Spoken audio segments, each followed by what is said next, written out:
Hey, what's up? Welcome to this week's session of Punches and Kicks. I got Coach Kush with me, one of the top coaches here at Roufus Sport, and as well, coach of season 20, the Ultimate Fighter, the winning chicken dinner coach of Team Pettis. So, I recently posted a cool video of Raymond Daniels in Glory. He knocked out Francois Ambang in Glory with a killer two-touch spin kick. So I know I show some Thai boxing, some Muay Thai, some MMA techniques, but I'm gonna get back to the old school flash and dash martial arts kicks. A lot of people don't realize I actually grew up in a traditional martial arts as well. My father's under Junri and Taekwondo, and as well under Tracy's Kempo. So I did that as a child before my dad transitioned us into freestyle or American kickboxing, and then I picked up Thai boxing and K1 later on. But that being said, I'm going to just show you the setup. So the whole idea, what I'm doing is I'm taking my front kick, I'm touching them with it, but at the same time I front kick, I'm going to leap up in the air, turn my head right away, and pop the back kick on him. And he was able to catch on, bang off guard. He was a little rocked, and Daniels jumped right on him. Like they call him the real deal. And like I said, that one recently lit up my Instagram. A lot of people loved it. So I go up, I touch, and then I spin into him. So I touch, boom, and spin through and back kick. Obviously, I don't want to send Coach Kush to the ropes there. These are some big thunder thoughts.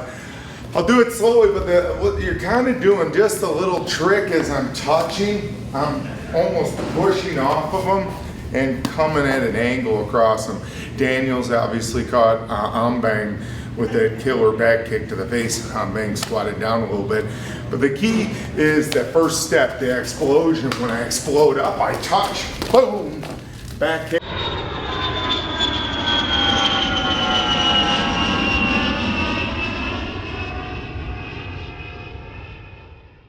Through, I land in my guard and go for the back kick. So again, look that up either on my Instagram or YouTube, Glory Kickboxing.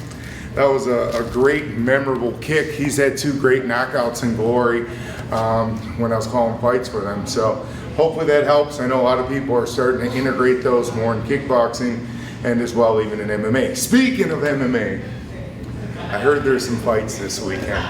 So actually, you're gonna be seeing this video on Thursday. We got Thursday night big fights. So we know her. She grew up here in Milwaukee. She's a tough fighter. Rose Namajunas versus Paige Van Zandt. Who are you calling?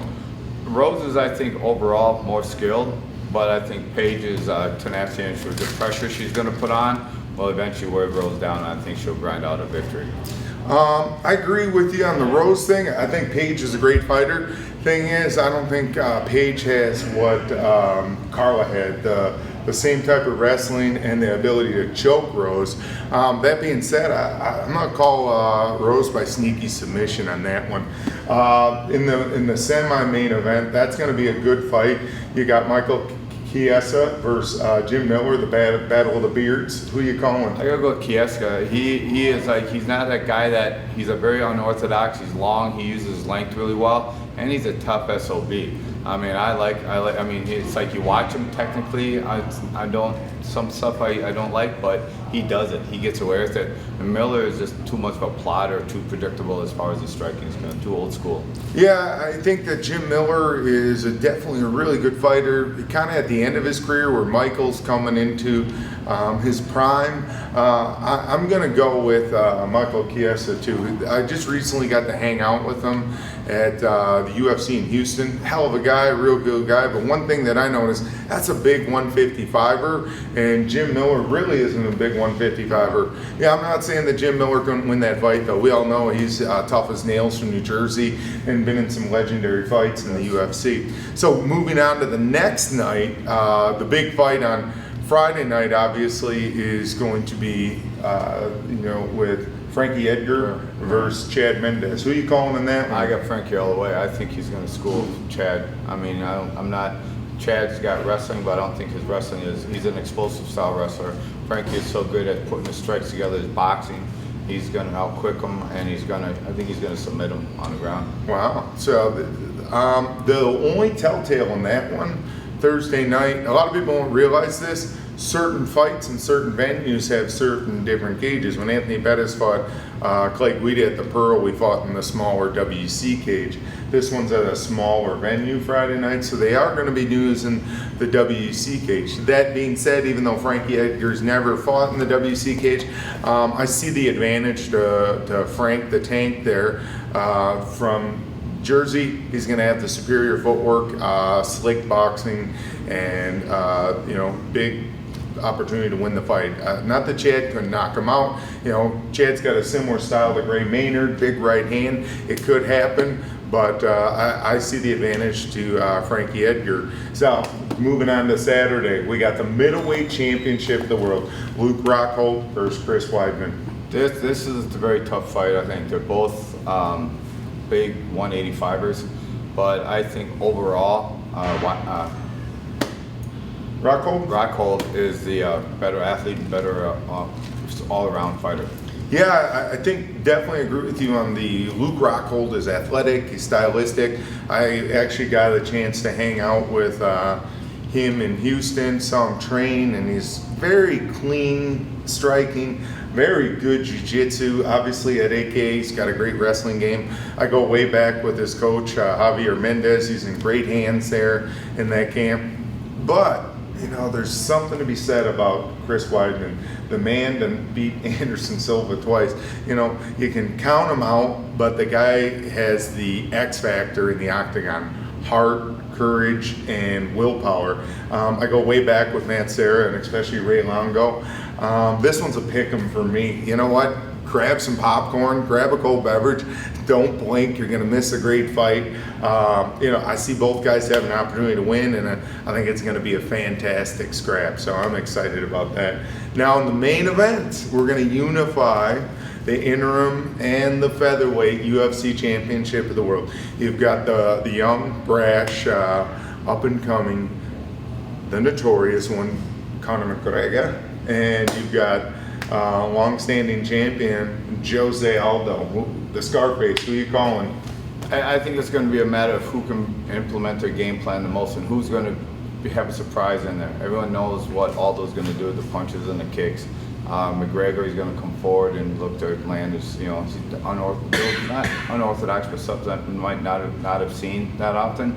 But I think Aldo, if he's smart, I would say try to take him down and beat him up. He uses jiu-jitsu. He's a black belt in jiu-jitsu. He should be able to use it. And Aldo won the IBJJF World Championship as a brown belt. So not only he's a very battle-worn jiu-jitsu fighter, so he's done some real deal competitions outside of MMA at jiu-jitsu. He just used so much striking recently. That being said, the one thing I do agree with you, when Anthony and Eric were going to face Aldo, they have similar styles to Conor. Lanky, different angles, a little bit more unpredictable. As we know, not saying that Aldo didn't do good against Kenny Florian, but thing is, the low kick is going to be better if Conor were orthodox, but Conor fights in southpaw. Thing is, when you check low kicks on the southpaw side, that check is a lot more painful, and the kick just doesn't do as much, or it's harder to land it there than it is on the outside leg. That being said, I agree with you. I think Novo Niao, Andre Penares are a really smart team. They're going to be so smart. It might not be the fight that the fans want necessarily, but I think they're going to try and take Conor down as well and look to take the fight to the mat. So don't be surprised if Aldo, Gray Maynard spent a lot of time in Brazil, in Rio at their training camp. I'm not sure for this fight, but I know that Gray has spoke very highly of Aldo's wrestling ability, not only defensively but offensively. That being said, this is going to be an incredible weekend of UFC. Not one, not 2 nights, but 3 nights in a row. You know what I really like that they did is that they did the fights leading up before it. Remember when Dustin fought a couple of summers ago at the finale? Yes. It was a big pay-per-view, and then they did the Ultimate Fight finale the next night. I feel like we almost lost a little steam. People weren't as up. I think throwing these other great fights as an appetizer to the big shindig is going to be awesome. Kudos to Dana and Lorenzo and the staff at the UFC for doing that. I know we'll be tuning in on Fight Pass Thursday night, on TV Friday, and pay-per-view Saturday. So again, quick thanks always to Combat Corner. Got the illest, sickest punches and kicks gear coming in. Not only the gear from Thailand, all of our other lines are awesome. We use a lot of the equipment here in the academy. As you can see, we're customed out. And if you're looking to get cool custom products, Combat Corner did these shorts for us. Combat Corner did these shorts. This thing is the truth right here. This is our training bad boy. You want to get your athletes better on the pads. This whole suit is awesome.